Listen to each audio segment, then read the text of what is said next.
On the List Your Products page, you will see several options.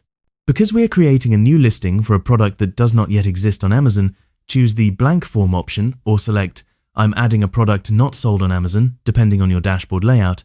Before you click Start, pay attention to the section mentioning products requiring approval and compliance references. You cannot list and sell just any item on Amazon without meeting specific requirements. Certain types of products need special government approvals or compliance certifications before they can be listed. Even if other sellers are selling the same item, that does not necessarily mean you are automatically authorized to do the same. We will explore compliance and approval requirements in more depth in the next part of this course. For now, click Start. The first field you will see is Item Name. If you hover over the question mark icon beside it, you'll see that this refers to your product's title. This title appears publicly on your product page in the Amazon Marketplace. Your final title should be optimized with relevant, well-researched keywords that describe your product accurately. Amazon's system does not automatically know what your item is, so it relies on the information you provide. A clear and keyword-rich title helps your listing appear in search results.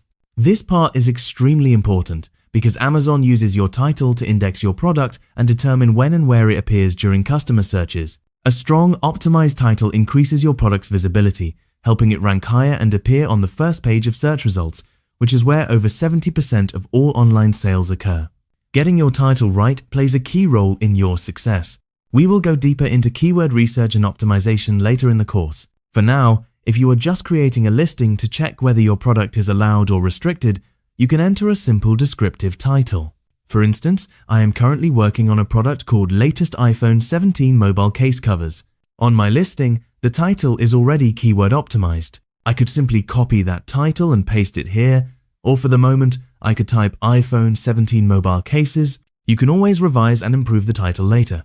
Once you have entered your title, Amazon may suggest a category it believes fits your item. If the suggestion is incorrect, select the correct category manually. If you are uncertain, visit a competitor's product page, scroll down to their product details, and check which category they have used.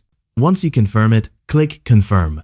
Next, you will start filling in your product details. At the top of the screen, you will see that you are currently on Step 1, Product Identity. The first 3 fields are already filled based on the information you entered earlier. If you need to make any adjustments, click Edit to change the product type or select a different category. You will also see a Variations option. This is used when your product comes in multiple sizes, colors, or styles. For example, if you are selling iPhone 17 mobile phone cover cases in different colors, you would enable this option. When using Apple-related terms, ensure you comply with trademark guidelines. In my example, I have only one version of the product, so I will leave this unchecked.